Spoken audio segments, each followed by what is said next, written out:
What is up, y'all? It's your friendly neighborhood commentator, dreadsilver. And as you can see, I got like 9 players right here, 3 big men.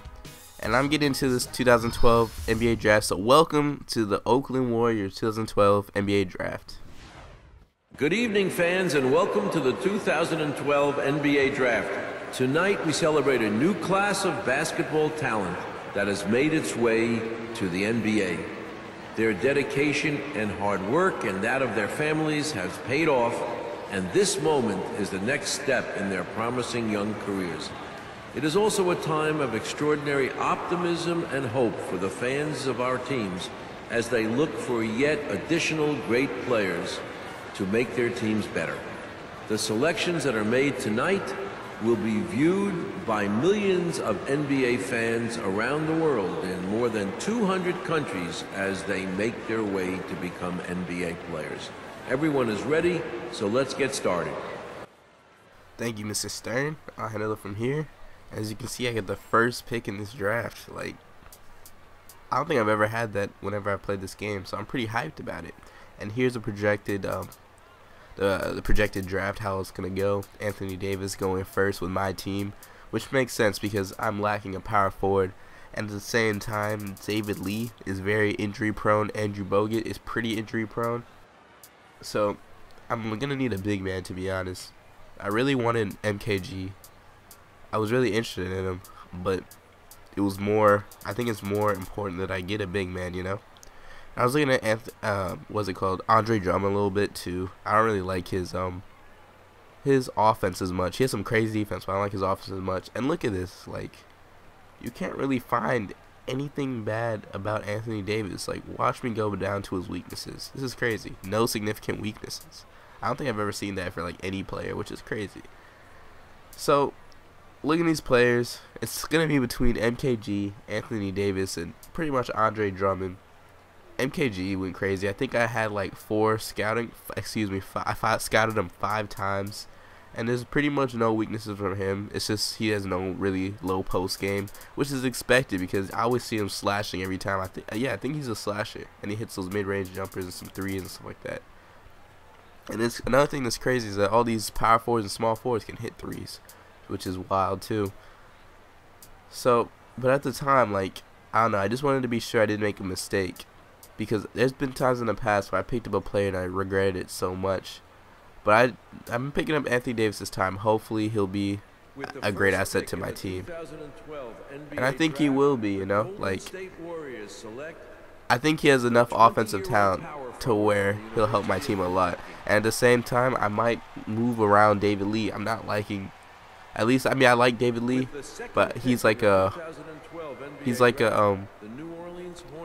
you know, he has one role, that mid-range fadeaway jumper, you know, and anything else, I can't even shoot a jump shot with him with this form. He gets injured a lot.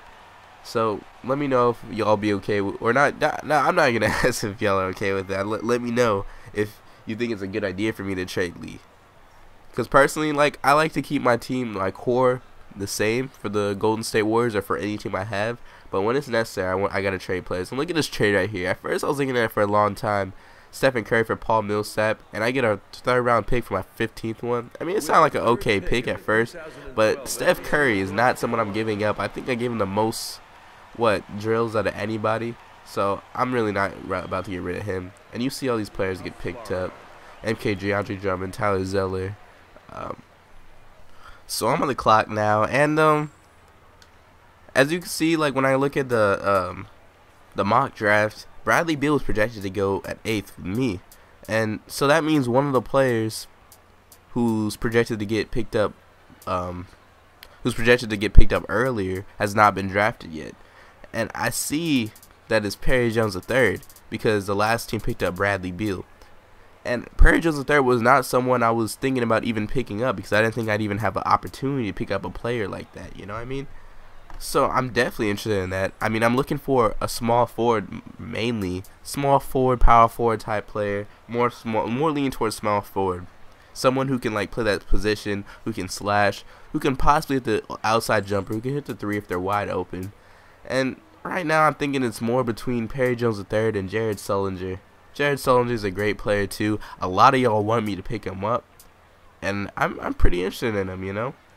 It's just that, you know, when you got David Lee and Andrew Bogut on your team, you don't know how many minutes someone could, well, like Jared Sullinger could get. So I'm looking at him a little bit. Great post defense.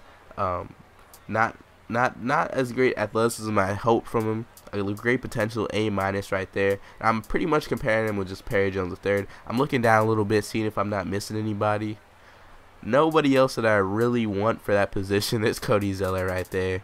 I guess he's kind of the worst one out of the Zeller brothers. But you see Jared Sullinger right here. He's seen as like a solid power forward player. He's power forward, backup position is center. And it says that his weakness is that he's not very good man-on-man defender, which is expected. You know, he's a power forward center type player. Defense is a C-. So I'm looking at Perry Jones III from Baylor. He's one of the players I've been looking at this year. Actually, I've actually watched a couple of games with him, and I was pretty impressed. And I'm guessing they're gonna make him pretty good in this game too. I liked him in the pre-draft workouts, and he has a pretty good defensive game. I mean, you know, what am I?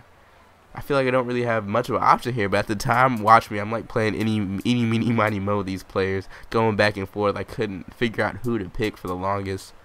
But, you know, in the end, you just got to decide on a player. And I just decided to go with Perry Jones, I think.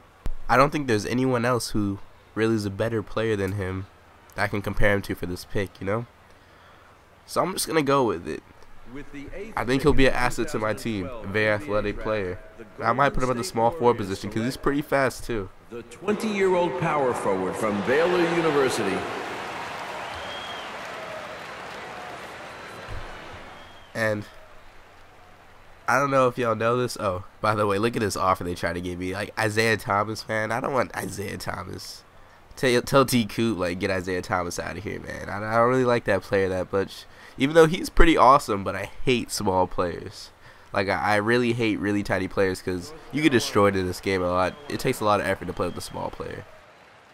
And as y'all probably know, look at this offer right here, too. These offers are so ridiculous, man. Like, I get offended sometimes. And I get worried right here because I'm interested in Austin Rivers. And listen to him right here. With the 14th pick in the 2012 NBA Draft, the Memphis Grizzlies select the 20-year-old shooting guard from the University of Connecticut. Ooh, as soon as he said 20-year-old shooting guard, I know Rivers, I think he's 19. As soon as he said 20-year-old shooting guard, I got so nervous. I'm just like, man, I just lost Austin Rivers. I didn't know who I was going to pick. But as y'all know, like, Austin Rivers, back in high school, he was probably my favorite player. When he went to Duke, he had to be more of a team player, so obviously he's not going to be scoring the buckets and doing the one-on-one that he was doing in high school. But I ended up picking him up. I think that's why he's lower in this draft. Maybe if he like went off and did a lot of one-on-one, he would have been a lot higher. So hopefully I can like work him up to the place I think he's supposed to be, and hopefully he becomes great in the NBA. So I signed these 3 players, and look how much money I got to offer Anthony Davis, like $9 million. That is the highest I've seen for any rookie. I don't think. Let me know if you all know any rookies that got higher than that. And I got to sign one of these free agents. I'm looking at these players right here. I think I'm going to need a shooting guard because I don't want Deshaun Stevenson being my backup.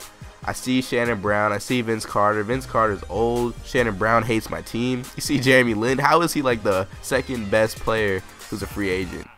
So I go into this going for a J.R. Smith. I automatically want like team option, but I see it's not gonna work. Well, it could, but I might not pick him up, you know. I want to make sure his interest is at the highest level. I don't want him to reject me because I've been in that position where a player rejected me and I couldn't do nothing about it.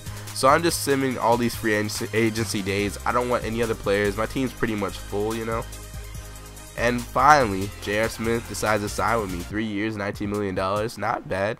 Like only $6 million a year, you know. That's not too bad.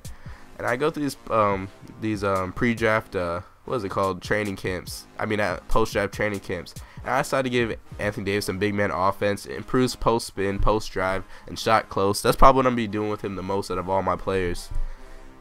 And so I decided on giving it to him, which might have been a little bit of a mistake because look at this. His post spin's already a 95, and apparently it can't go higher than that. So I mean, I was kind of disappointed that it couldn't go higher. I probably could have given it to Perry Jones III, but, you know, Anthony Davis is a beast. And right here, I try to even out my minutes, man. I want to make sure everybody has play time, except pretty much like Deshaun Stevenson. I'm trying to get rid of him. But my first video against the Clippers will be on GameFaceStudios. My second one will be against the Kings very soon, so stay tuned for that. And peace, y'all. Thanks for watching.